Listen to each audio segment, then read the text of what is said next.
All right, sorry about that. It looks like we had some technical difficulties because it said that my mic was muted. But anyways, once again, what do you do, baby? You already know what time it is. It is time for the most uncut, unfiltered, and uncensored sports talk show you will find on social media. Now, before we get into tonight's episode, we got a lot of great things to talk about, especially that bum ass performance that Conor McGregor put on this past Saturday against Max Holloway. Ooh, I cannot wait to get into that. Now, for one, I'm glad that I didn't bet on that match because, man, somebody that hasn't fought in the last 5 years, you're really going to bet your mortgage or 10K plus on him to win? The fuck out of here. Anyways, you already know how this game works. Before we get into tonight's episode, don't forget to click the link in the description of this video and be sure to click on the tab that says truevictory.com. They are veteran owned, veteran operated. They have a ton of awesome t-shirt. They have a great t-shirt collection. They have a ton of other accessories, whether it's gym bags, decals, whatever, you name it, they got it. They even got t-shirts where you can rep your favorite college football team. And hey, it is what it is, especially with the fact that we got college football coming up in the next 40 days. We are 40 days away from kickoff for college football. I, for one, cannot wait. Oh, God, I miss college football, baby. Do I miss it? Anyways, once you have found what you're looking for on truevictory.com, be sure to use code No Mercy Sports 15 for 15% off your entire purchase.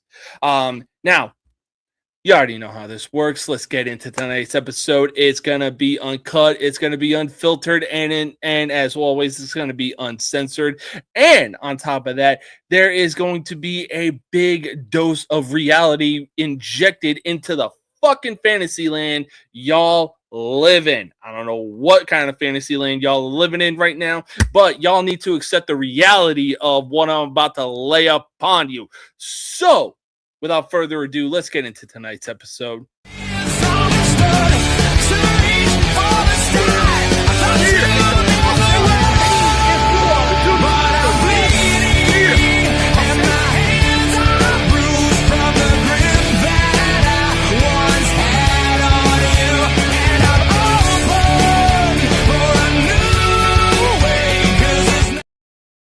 Let me talk to you. Why? Because, ladies and gentlemen, we are live. And, man, it don't get better than this. It is Friday. It is a dose of No Mercy tonight. I got Friday Night SmackDown on. We're about to see what's going to happen leading up to Saturday night's main event tomorrow night. I cannot wait. But, as I mentioned in the prelude, let's talk about last Saturday. Why? Because for 5 years. Count them. 1, 2, 3, 4, 5 years. Conor McGregor was on the sideline since his ankle injury against Dustin Porier back in 2021. Why? Because he decided to hop around the fucking octagon like he was Peter fucking Cottontail.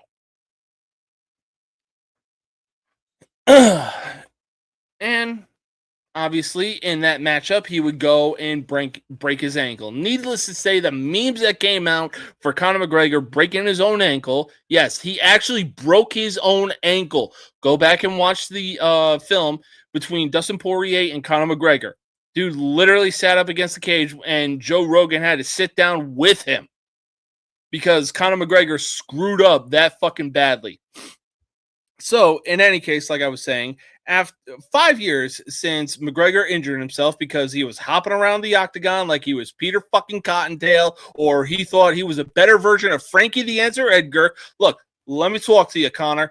There's only one person that knows how to bounce around and not injure their ankles, and he is the one, the only, the one from Tom's River who you will never touch, Frankie Edgar.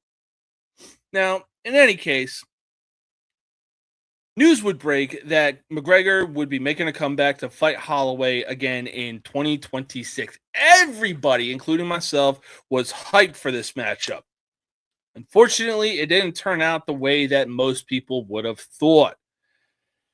Like I said, Conor McGregor came out in the fight against Halloway, bouncing around like he was Peter fucking Cottontail, and decided that he was going to throw a jumping spin kick like he was still in his fucking prime. Look, I get it. You know, Justin Gaethje did a backflip off of the octagon at UFC 250. Yeah, you know what he almost did in the process? Break his fucking neck and practically paralyze himself from the neck down. Like, some of these guys got to realize that they ain't what they used to be in their fucking prime. Their knees, I know mine especially, ain't what they used to be. Their bodies damn sure ain't what they fucking used to be. Make way for the young guns. My God. In any case, though, next thing you know, McGregor is on the ground and Halloway finishes him via TKO. Everybody wants to say that it was TKO, but McGregor shot himself in the foot in this fight. Let's be fucking real. He did it to himself. There is no other way around it. In any case, though, before most of us could even blink, because let's face it, the walkouts lasted longer than the fight did.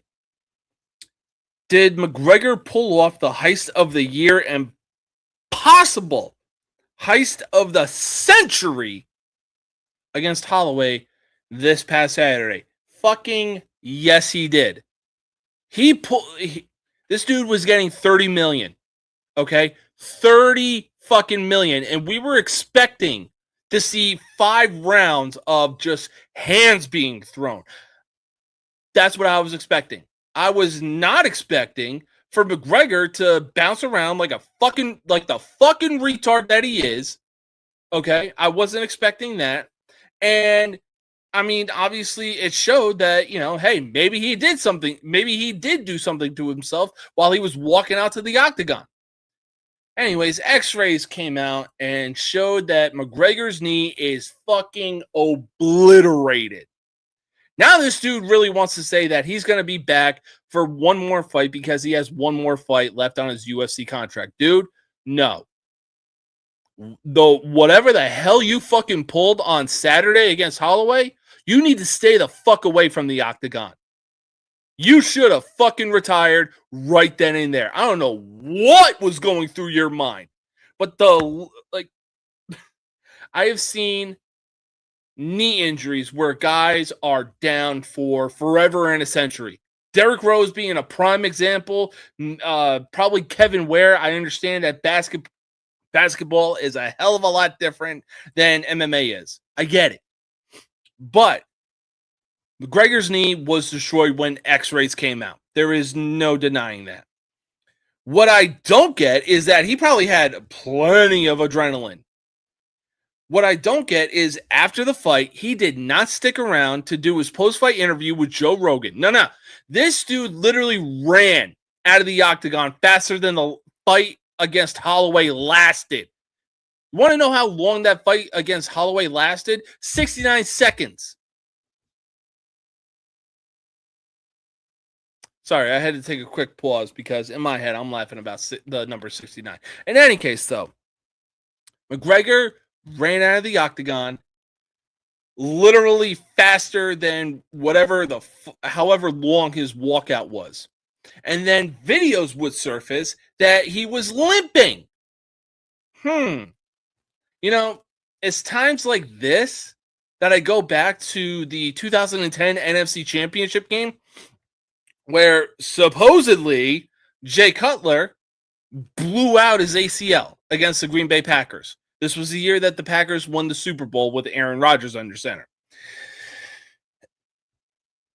Cutler blows his knee out. Next thing you know, he's standing on the goddamn sideline perfectly upright. I understand knee injuries are one thing, and it definitely affects, I guess, maybe it's the placing of the knee injury. But if you tear your ACL, you are going to be down like Derrick fucking Rose. You're not going to be standing upright on the goddamn sideline. The same way, you're not going to be running out of the octagon, and then when later videos surface, you're not going to be limping out of the goddamn arena. If you could actually run out of the octagon, don't be limping out of that goddamn arena like the bitch you are. I swear to God, any fucking respect that I had towards McGregor going into this fight went out the goddamn window, because a chunk of that went out the goddamn window when he injured himself again against Dustin Porier. And then when Rogan sat down to interview him, he decided to go after Dustin's wife because that's all he had. That was literally all he had. And now, 5 years in the making, everybody's excited to see him return to the octagon, only to see him last 69 fucking seconds and then watch him run out of the octagon again like the bitch he is. Now he's going on social media saying, oh, hey, you know what? I'm going to return. God is good. God is great. I mean, hey, good on you for saying God is good. God is great. But in no way, shape, or form, no way whatsoever should you fucking return to the goddamn octagon. You should have done a post-fight interview with Joe Rogan saying that you were going to retire that night. Because what the fuck was that? Even Patty versus Benoit Saint-Denis was more entertaining than that fucking bullshit. You should go nowhere near an octagon. Go back to making fucking movies where it looks like a literal GTA cutscene. And if you don't know what I'm talking about, go watch the remake of Roadhouse with Jake Gyllenhaal and Conor McGregor. You will literally see what I'm talking about. It is a fucking shot-for-shot cutscene of GTA. I swear to God. But going back to what I said, about, hey, any respect that I had towards you, just went out the window. Let's talk about it. Let's talk about it. Why? Because football season is on the horizon, and man, I can't wait until football season starts. It's going to be, oh, God. We are 40 days away from college football kickoff, and we are 2 months away until the NFL kicks off. Now, speaking of the NFL, there's a lot of players that I've grown to respect over the years. One of those guys being Aaron Rodgers. When keyword when he was with the Green Bay Packers. Now, back when he was playing with the Packers, and the Packers were on their run from 2010 until however long Rodgers was with them, and decided to go to a different team. I think at the time, I don't know. Just the only thing I know is that he went to the Steelers. Maybe he stayed. Yeah. Anyways. So back in 2015, the Packers were playing the Seahawks, and winner would move on to the Super Bowl.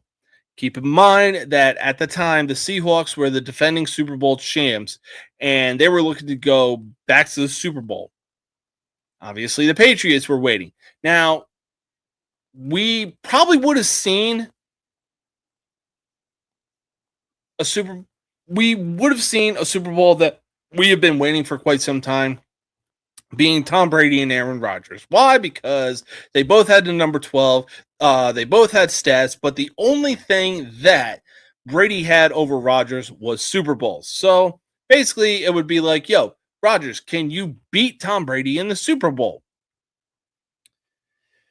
So, during the NFC Championship in 2015, Seahawks defender Richard Sherman would injure his arm, but would still stay in the game. Let me tell you something.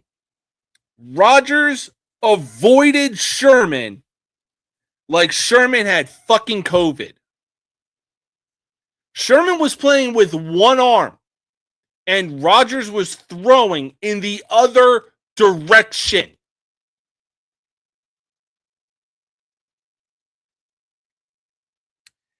In any case, though, outside of your favorite team, who is a player on a different team that you liked that made you lose all respect for them after one game or even after multiple games? Me, like I said, Aaron Rodgers in the 2015 NFC Championship. You got Richard Sherman since that play against Crabtree, he's been going off. Since that play against Crabtree, he wants to say that he's the best that ever played the game. He's the best that ever is. All this other shit. You know, when you line up a guy like Crabtree against him, that's the result that you gonna get. Homie, you are literally famous for one play and one play only. Now, I get it. It only takes one play. Since that play, you went down fucking hill real fucking fast. I'm talking, you went downhill faster than Josh Norman. Anyways, but again, like I said, that 2015 NFC Championship was the one game and one game only that made me lose any and all respect that I had for Aaron Rodgers. Why? Because you are seeing a cornerback, defensive back, whatever the fuck position that Richard Sherman plays. You are seeing this dude play with one arm. If I am seeing a dude that has that is playing like this, but he has one good arm free, I am all over that shit like a fat kid on a cupcake. I am all over that shit like white on rice. I am being relentless towards Richard Sherman. I don't care if he has one arm. I don't care if he further injures himself with the arm that is already injured. Throw in his direction. You want to be part of the conversation where people think you're one of the greats? You should have capitalized on that, Rodgers. But since then, Rodgers really showed, or since that moment, Rodgers showed what a diva he's been, and what a bitch he's been since that game. Why? Because ever since 2010, they have not made it back to the Super Bowl. They've gotten to the playoffs. They've gotten to the NFC Championship, except guess what? You know, yeah, Rodgers is a 4-time MVP, but keep in mind, what was it, 2020, 2021? Tom Brady comes out of retirement, plays with the Tampa Bay Buccaneers. All of a sudden, it's the Packers versus Bucs in the NFC Championship, and the winner moves on to the Super Bowl. Guess who won that game? I'll give you a hint. It wasn't the fucking Packers, because Rodgers, and I believe it was still Mike McCarthy at the time, really decided to pull a he was the Bears defensive coordinator and then went on to be the Carolina Panthers head coach. Oh my God, whatever. Basically pulled that, you know, hey, things are going in our favor, but you know what? Game's on the line. Fuck it, let's switch it up. What?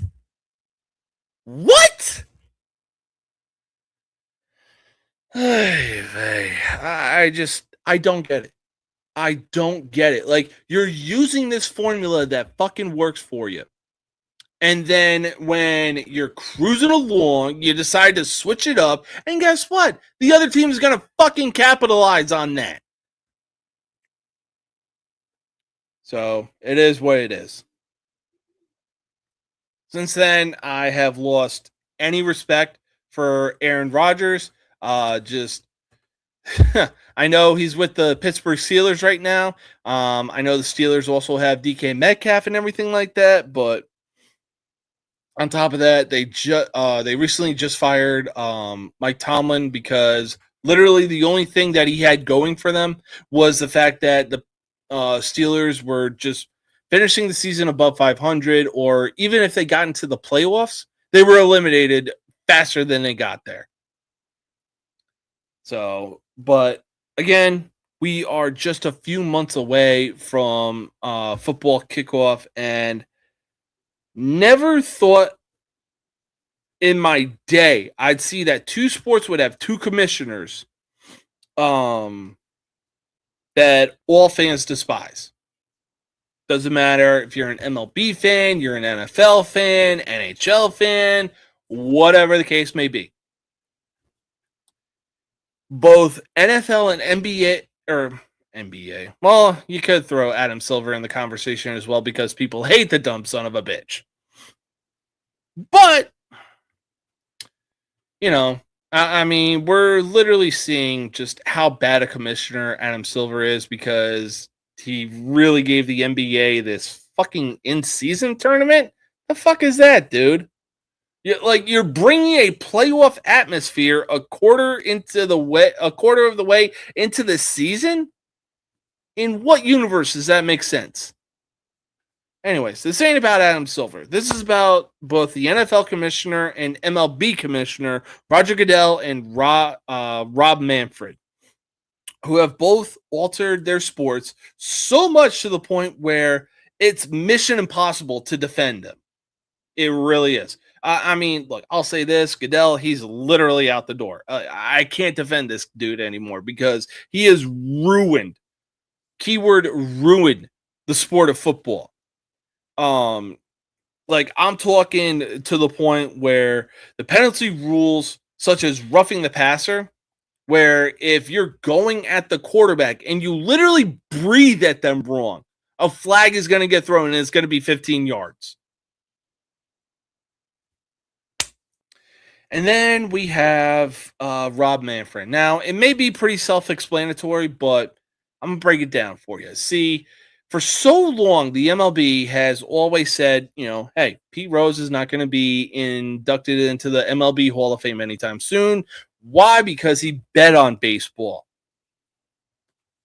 Now, that's definitely one thing, but he definitely deserved to be in the MLB Hall of Fame. Like, you take away betting, this dude literally gets in unanimously, and I will die on that hill. However, he decided to escalate further things.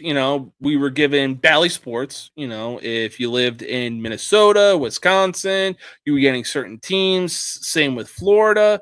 You were going to get teams like the Tampa Bay Rays, Miami Marlins, even in Georgia, if you were a Braves fan.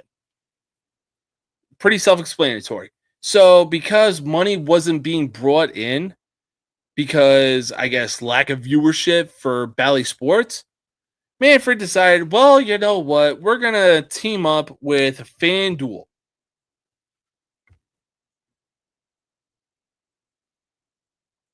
I'm sorry, what?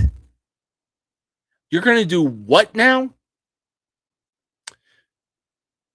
You're going to team up with FanDuel Sports and make channels and essentially replace Bally Sports with FanDuel Sports Network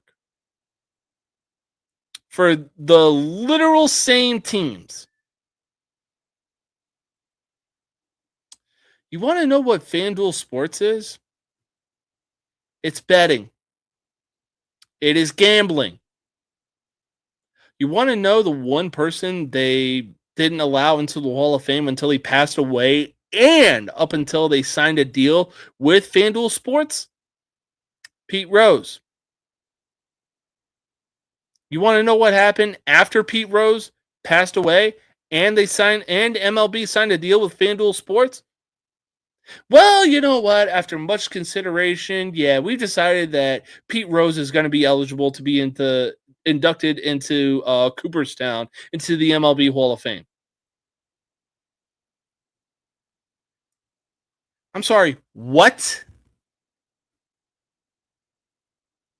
What? And then on top of that, whether you signed up for YouTube TV, or any other TV service, Fubo, Sling, so on and so forth, and you want to tune in to your team, you want to tune in and watch your team, guess what? You're not going to be able to because it's blacked out. Like, why? Why? Make it make fucking sense.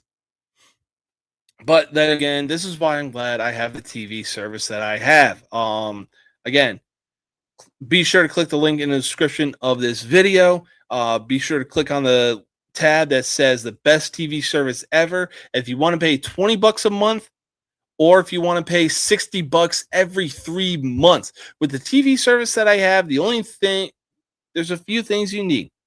All right, that's it. You need a reliable source of Wi-Fi, Xfinity, Spectrum, or AT&T, so on and so forth. I mean, As long as you have a good, reliable source of Wi-Fi, this TV service is going to work for you. If you have a smart TV, that can be done.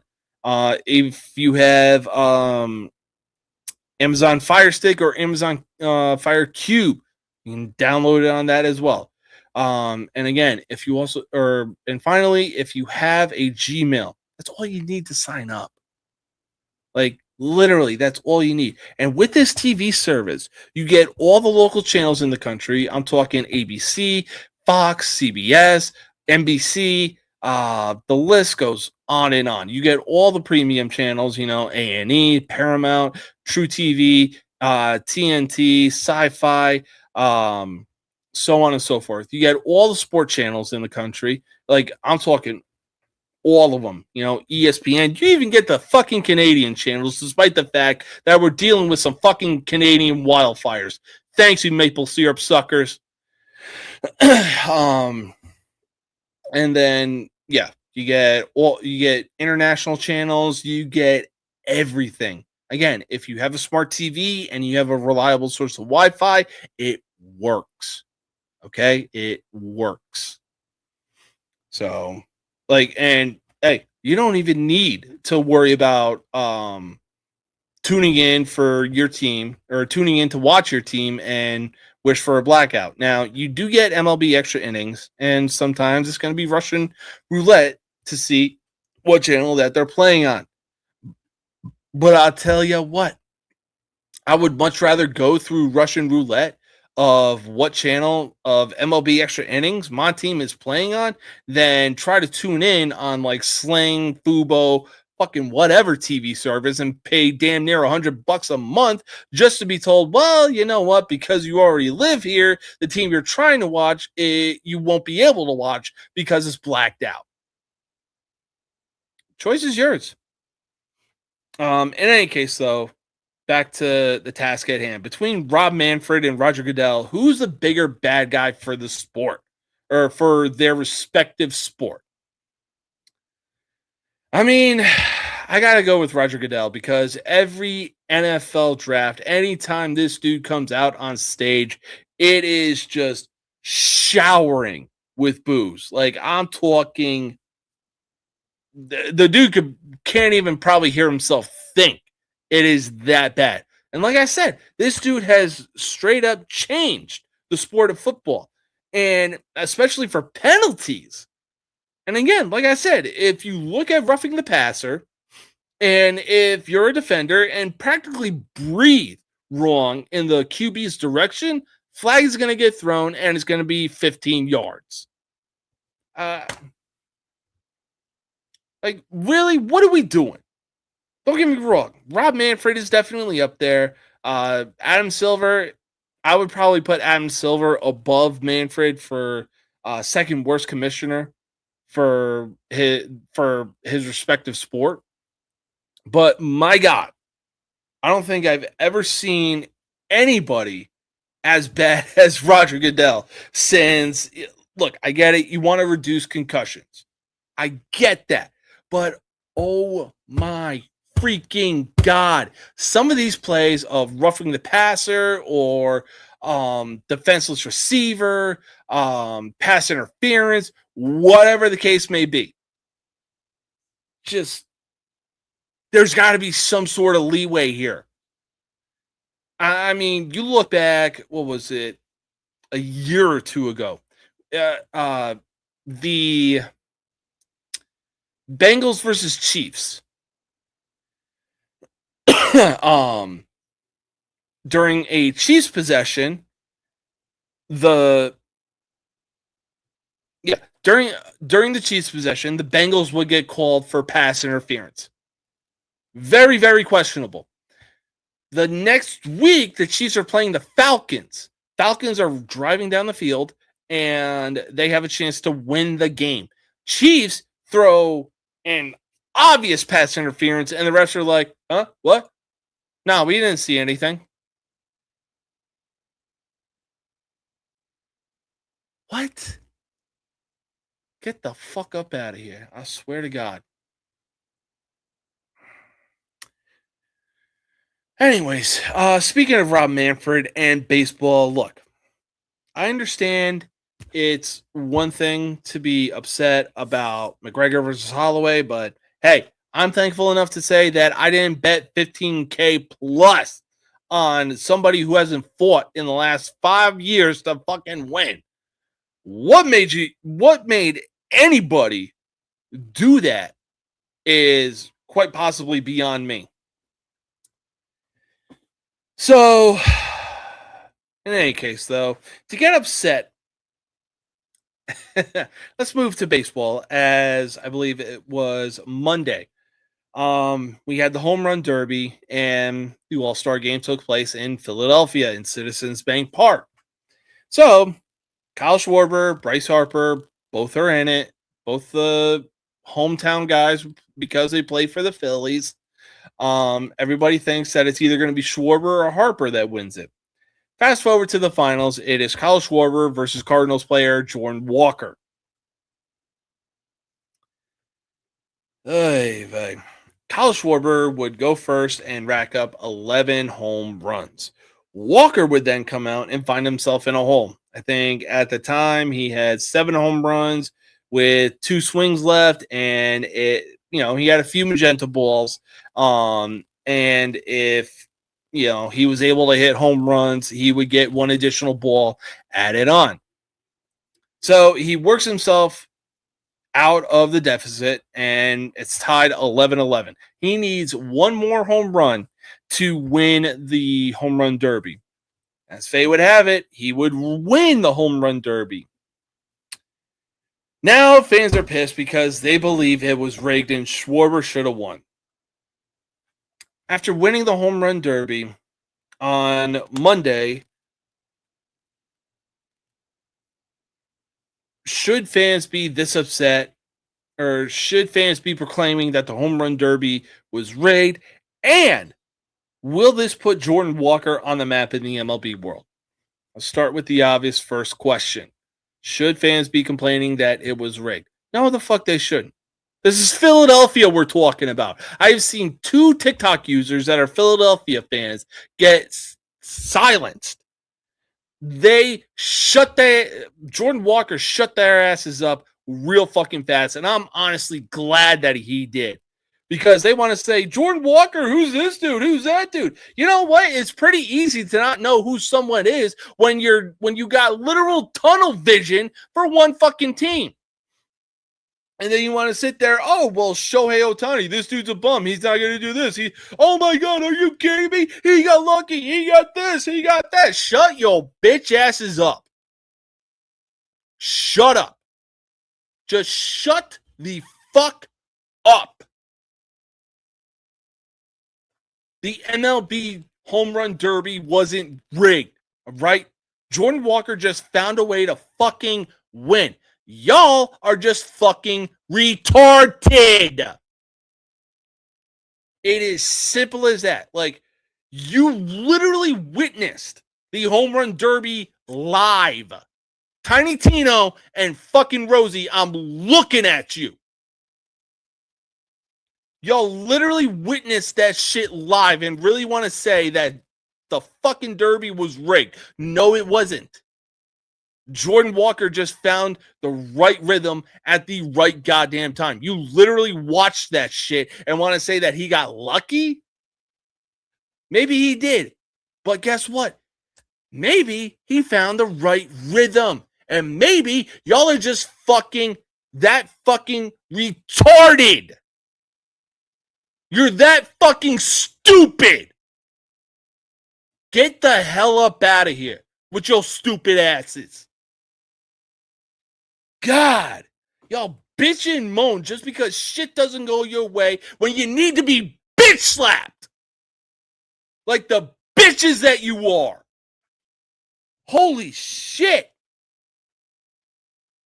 In any case, though, let's move on to point 2. Will this put Jordan Walker on the MLB map? Yeah, I honestly think it will. I mean, after getting the win in the home run derby, he really put himself out there as a solid player, especially for the St. Louis Cardinals.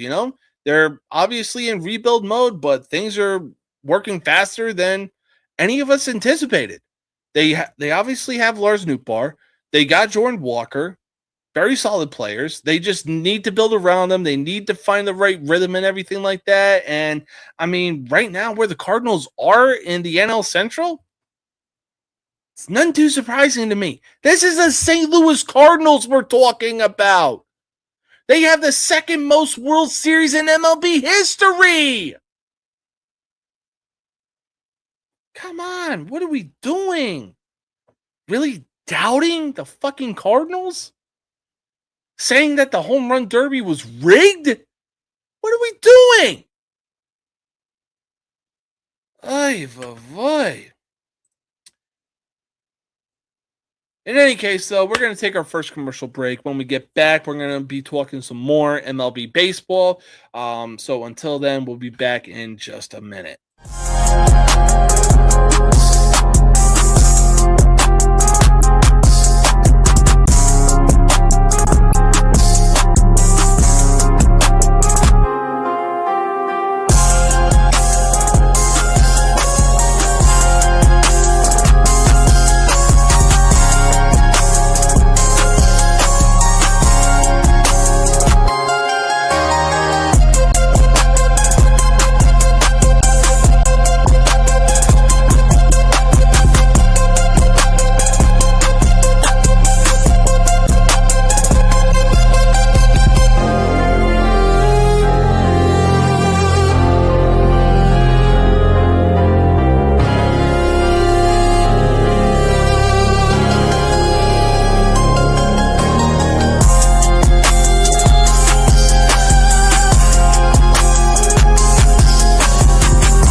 can't stop me now.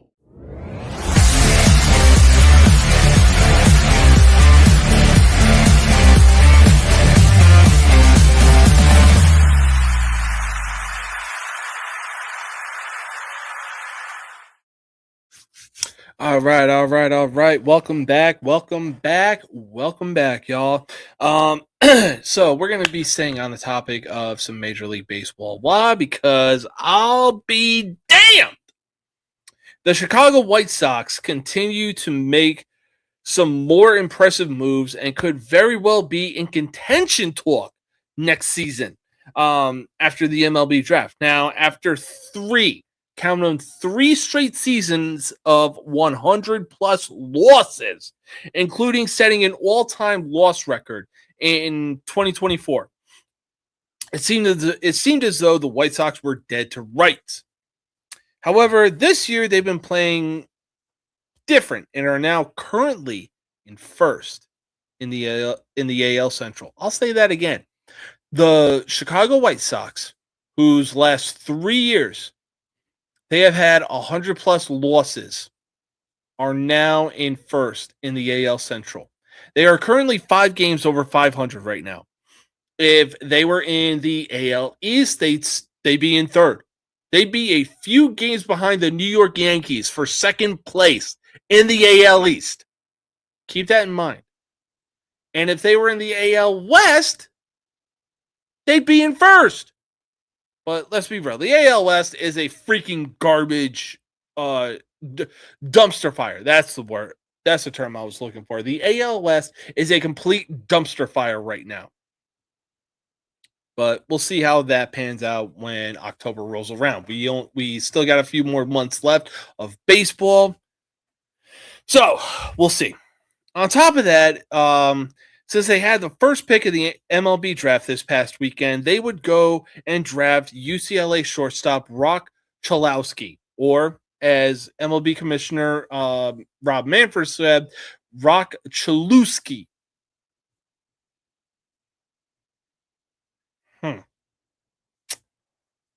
Anyways, in any case, did the White Sox get better by drafting UCLA shortstop Chalowski with their first overall pick in the MLB draft? Yes, they did.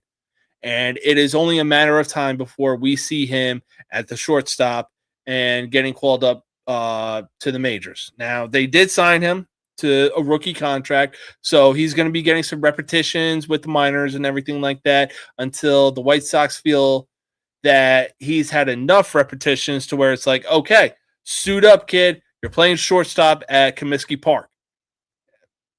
The fucking White Sox field has gone through so many name changes. I still call it Comiskey Park because when I lived here 26 years ago, that's what it was called. That's what I'm gonna still call it by to this very day.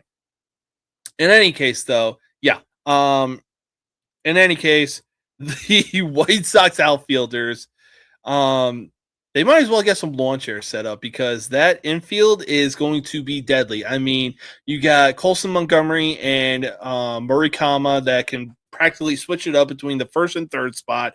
Once Chalowski gets called up, you're going to have him at shortstop, obviously. And then whoever you want to put at the second base position. That infield is going to be deadly. I mean, look, I've seen the highlights for Chalowski. This kid is legit. Now, he obviously has some power, and he obviously has some good fielding as well. So this is definitely what the White Sox needed in order to boast them to getting back into contention talk for the first time in 5 years. Because keep in mind, 5 years ago, they were in talk for to be a possible World Series contender team. Keep that in mind. But the way that the White Sox are looking right now, I mean, if once they bring up Chalowski, I really think that this is going to be a good step in the right direction for Chicago. I really think it will be. I'm not even going to lie. And let's keep it with the White Sox. Can the White Sox continue their wave of momentum back to the playoffs for the first time in 5 years? I mean, look, We already know that the Cleveland Indians, yes, to me, they are still the Cleveland Indians. You can erase a lot of things, but history ain't one of them. To me, the Cleveland Indians are the team to beat in the AL Central. There is no denying that. Yes, sir. What it do, Andrew? Hope you having an awesome night, my man. Yeah, it's no secret that the Indians are the team to beat in the AL Central. And the fact that the White Sox are currently tied with the Indians for first place in the Central, to me, is kind of mind-boggling because going into the season, I was like, well, you know what? For the last few years, the White Sox have been absolute dog shit because they have had more losses than wins. You know, they were practically bottom of the barrel with the Colorado Rockies. You want to know who the bottom of the barrel is right now this season? The Angels. The fucking Rockies are ahead of them. What? Are we in the upside? I mean, it's no surprise that the Angels are in dead last in this season right now. This is the fucking Angels we're talking about. This is the same team that had Mike Trout and Shohei Ohtani on the same team and didn't do jack shit with them. But, you know, the Tigers are still within shouting distance, and same with the Minnesota Twins. I ain't surprised. You know, whatever the Royals got going on, they can deal with it themselves and just do whatever they need to do. But yeah, outside of the Royals, like, man, the Central really could come down to a dogfight this year. Like, you got the White Sox that have made some insane strides this season.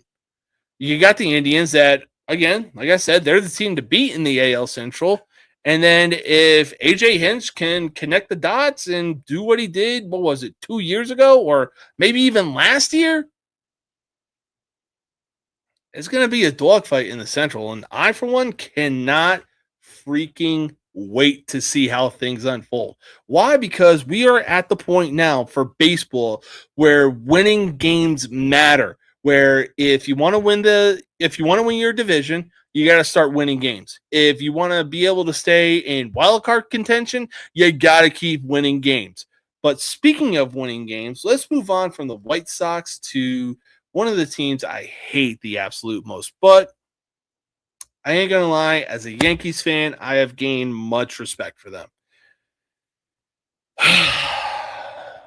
The Boston Red Sox. Now, ever since the series against the Yankees, the Red Sox were in dead last. I'm talking they were 15 games out of first place, like not even within shouting distance. But classic Yankees as June and July unfold, and June and July unfold, and the Yankees go into a slump. Obviously, it showed. That was my cat. I apologize for that. Anyways, they were 15 games out of first place going into the All-Star break. Now that the All-Star break is over, the Red Sox are now in third place and have won 9, 10 out of their last 11, depending how things unfold against game 2 of the doubleheader between the Tampa Bay Rays.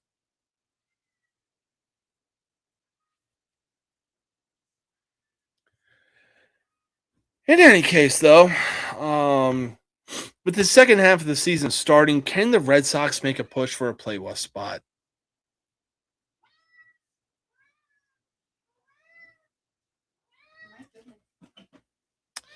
We're just horrendous parents, aren't we? Yeah, God forbid. We're starving you, baby girl. My God.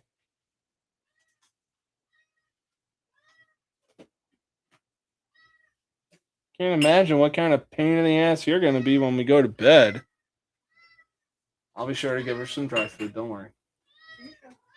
In any case, though, yeah, like I asked previously, can the Red Sox, can the Red Sox actually make a push for a playoff spot? I honestly think they can. I really do. They're playing the right baseball right now. Everybody's running on all cylinders. They're connecting on all cylinders. All the pieces are falling into place for them. I mean, yeah, like things are really looking that way for the Red Sox to make a playoff push. I think they're one of two teams that are tied with the third place team in the AL wildcard spot, because we all know that three teams get into the wild card. So yeah, I mean the Indians are currently sitting in second right now. Just this is the beauty of baseball, you know.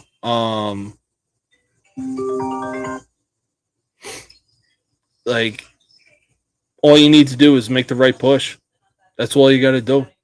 And right now, we're in the second half of the season where winning games actually matters. So if the Red Sox can keep doing what they're doing, they may well find themselves in a playoff spot, whether it's the AL wild card or if they knock the Yankees out of first place, or if they knock the Indians out of second place for an AL wild card, or as I was about to say, if they knock the Yankees out of first place for the AL wild card. We'll see how things unfold. But speaking of things unfolding,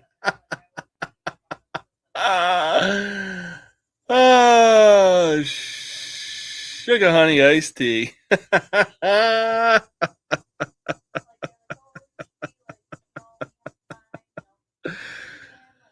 Oh man. Oh, the New York Mets never cease to amaze me.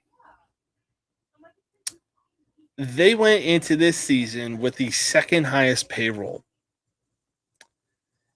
They traded Pete Alonso to the Baltimore Orioles. Now, granted, the Orioles are not doing too well right now. That's one thing. That's easily one thing. At least the Orioles have more wins than the New York Mets. Yeah. Because the New York Mets, going into this season, early in this season, because they're known to get off to a hot start, whether it's like 13-3, 15-2, fucking whatever. The Mets would proceed to go on a 12-game losing streak and have basically let that loom over them since then. Well, for the Mets, they haven't been able to bounce back after that losing streak. No. Instead, they have let it eat it away at them. Like, I'm talking, they are. The Phillies, at one point early in this season, were in dead last. They are now a few games outside of first place fighting with the Atlanta Braves. The Miami freaking Marlins are currently fighting for second place with the Phillies. The Washington Nationals, who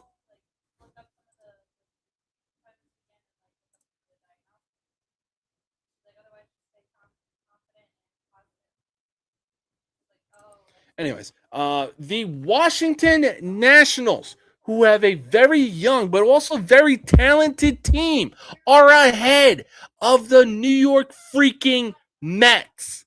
The Mets, hang on, I actually got it pulled up right here. Hang on one sec.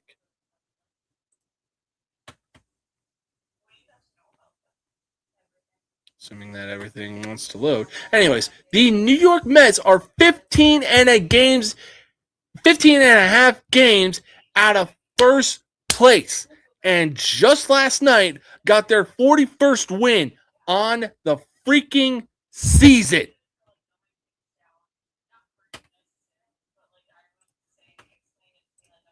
So, having said all that, can the Mets possibly do anything right now this season or even moving forward No, the fuck they cannot. You literally traded anything and everything that made you good for the last few years. And instead, you went and got the Yankees sloppy seconds, being Luke Weaver and Devin Williams. You bring in freaking Bo Bichette, who was doing insane with the Toronto Blue Jays. And then you proceed to sign Juan Soto to a 17-year, $765 million deal, only to find out that defense is sold separately. You dumb sons of bitches. The Mets are going to Met. There is no denying that. And yeah, I may have San Francisco Giants gear on tonight, but you know what the San Francisco Giants have won in the last 16 years that the Mets haven't seen for the last 40? Or that the Mets haven't won for the last 40? Fucking World Series. And yeah, you know, the Giants are definitely in the bottom portion of records in the league as far as things go, but guess what? They have done more in the last 16 years than the Mets have done in the last 40. Let that sink in. But again, the Mets are going to Met. The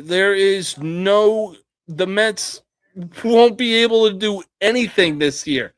If they lose 60 games over the course of this weekend, assuming that they are playing the entirety of this weekend, if they get to 60 losses, they might as well cut their losses and look to next season, or basically just clean house during the trade deadline, because I saw on MLB Central that they're definitely looking to trade players during the trade deadline. Yeah, no shit, because your front office is that fucking stupid trying to think that they can do the same thing that the Yankees are doing, because, again, the Mets went into the season with the second highest payroll in the league.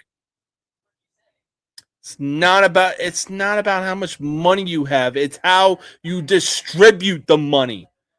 That'll get you those fucking wins. That'll get you where the Atlanta Braves are at. That'll get you where the Tampa Bay Rays are at. That'll get you where the New York Yankees are at. That'll get you where the Dodgers are currently at right now. They have a 15-game lead in the NL West, and the Diamondbacks and Padres are at 500 or 2 games over 500.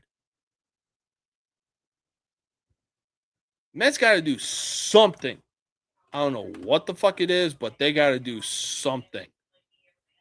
But at this point, for as long as I can remember, the Mets have been a fucking joke. Yeah, they've been to a few World Series appearances. Yeah, they've had a few World Series appearances and everything like that. They've had some playoff appearances. That only gets you so far. Because keep in mind, they lost to the Kansas City Royals.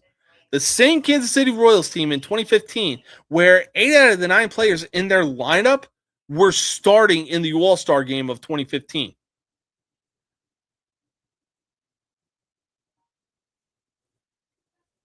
I'm just saying.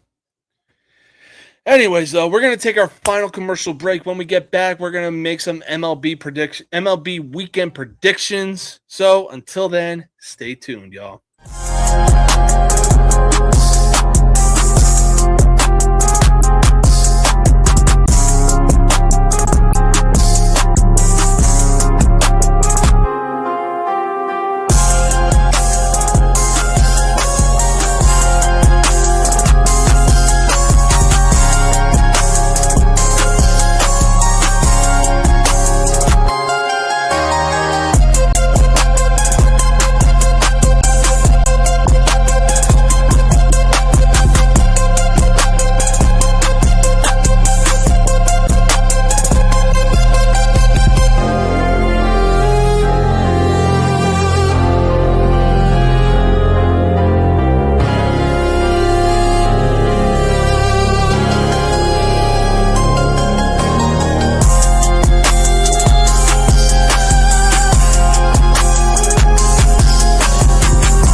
stop me now.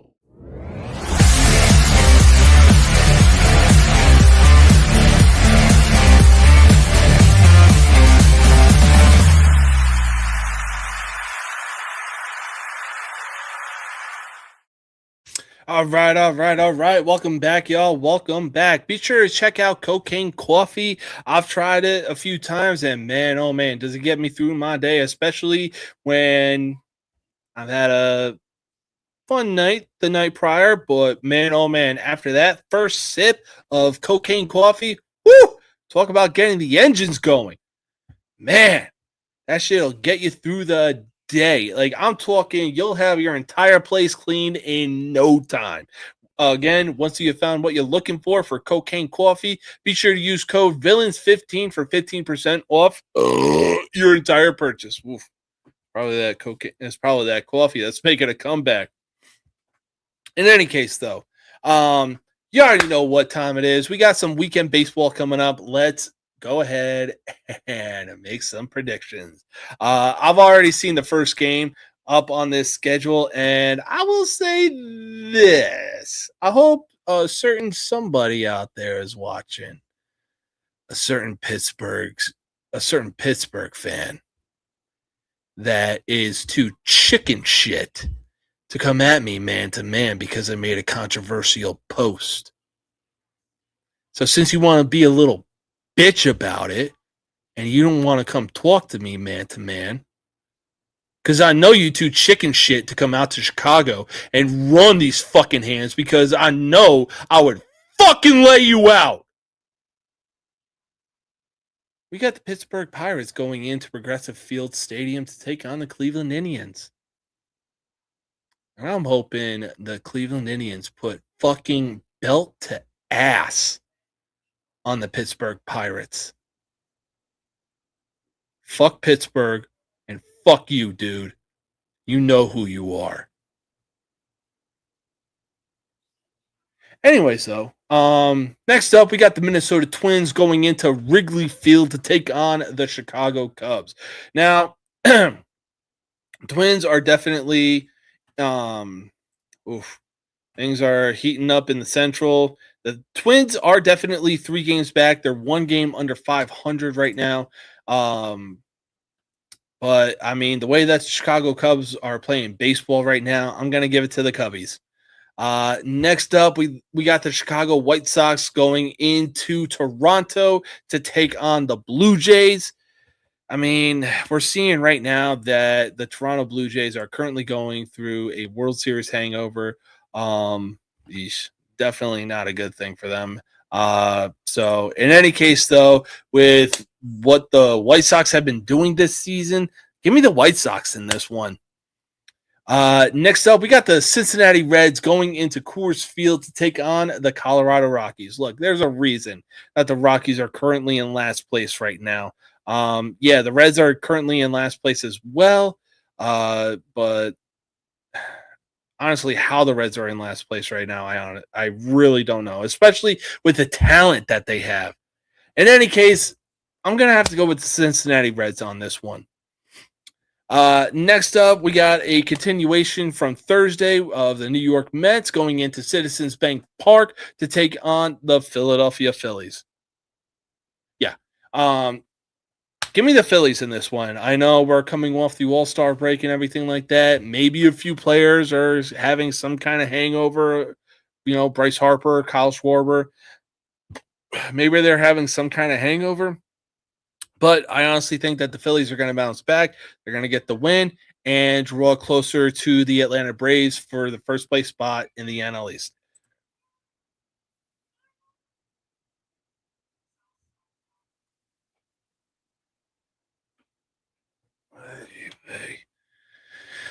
Anyways, next up, we got the Tampa Bay Rays playing in Fenway Park against the Boston Red Sox. Let me see something right now.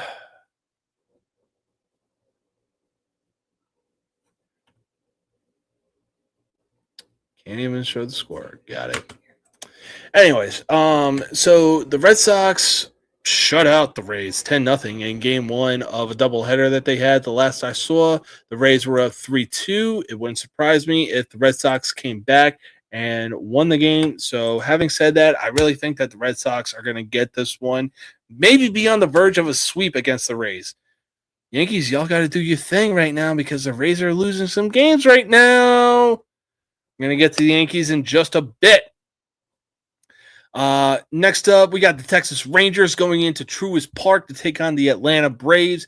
The Texas Rangers, they're doing something in the ALS, but they're not doing enough. I know that there's still plenty of baseball left to be played, but the way that the Braves have been playing since the season started, I'm going to take the Braves in this one.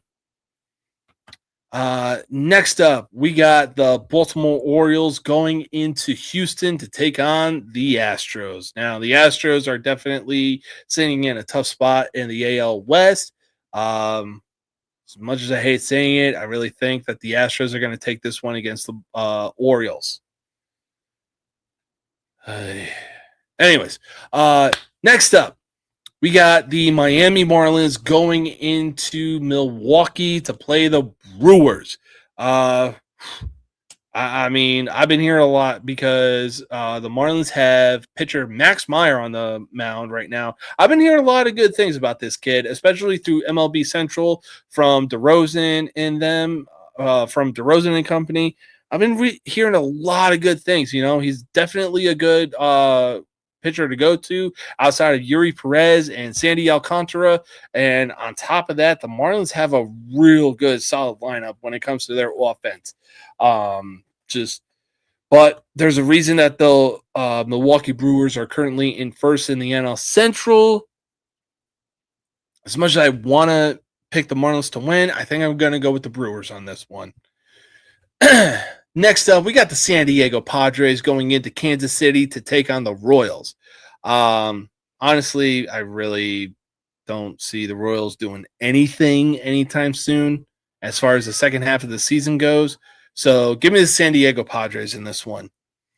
Next up, we got the St. Louis Cardinals going into Chase Field to take on the Arizona Diamondbacks. Now, the Diamondbacks do have Brandon Pfaadt on the mound. They got something going. I believe that they're in second in the NL West. Let me double check. Yep, they currently are in second, 2 games over 500, 11 and a half games back of the LA Dodgers. Again, I like the St. Louis Cardinals. I respect them, but I think that the Diamondbacks walk away with this one. Looks like we got a double.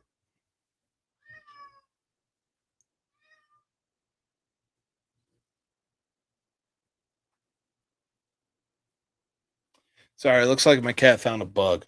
Looks like we got a double header for Saturday as we got game 2 of the Pittsburgh Pirates playing the Cleveland Indians in Progressive Field. I'm doubling down and I'm going to pick the Indians. Why? Because fuck Pittsburgh. And fuck you, bitch. You know who you are.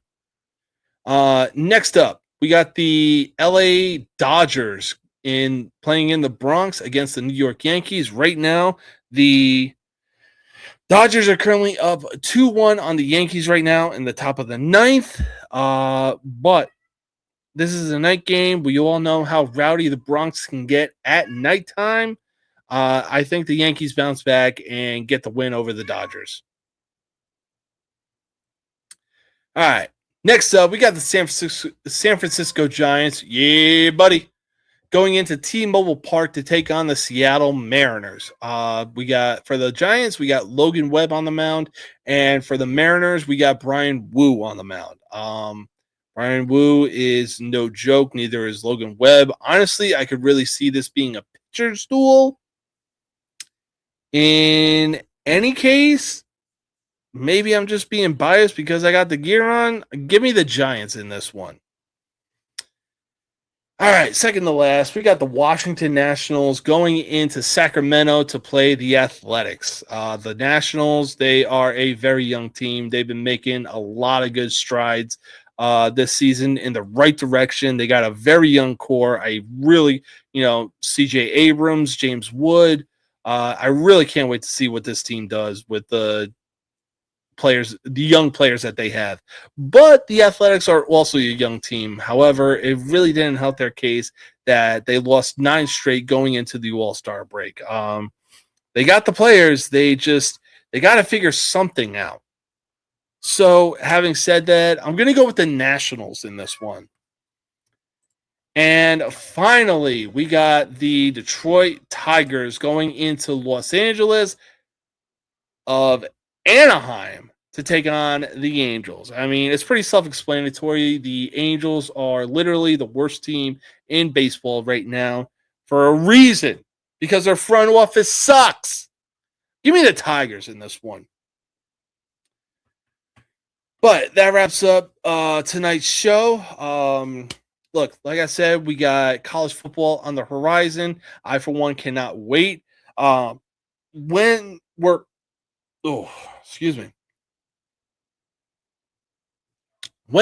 within shouting distance of college football, I'm going to be doing some top 5 lists for both college football and the NFL. Until then, I believe maybe next week or the week after, being July. So next week or the week after, being July 25th or August 1st.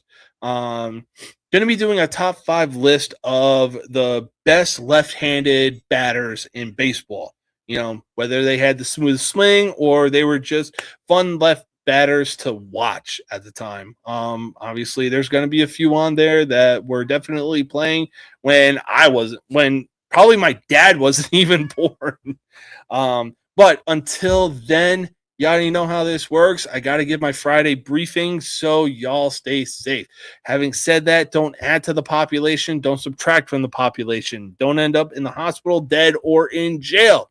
If you end up in jail, be sure to call somebody whose phone number you know by heart and then proceed to establish dominance quickly. But the main two things are, have fun. Know your limits, but have fun. Until next time, peace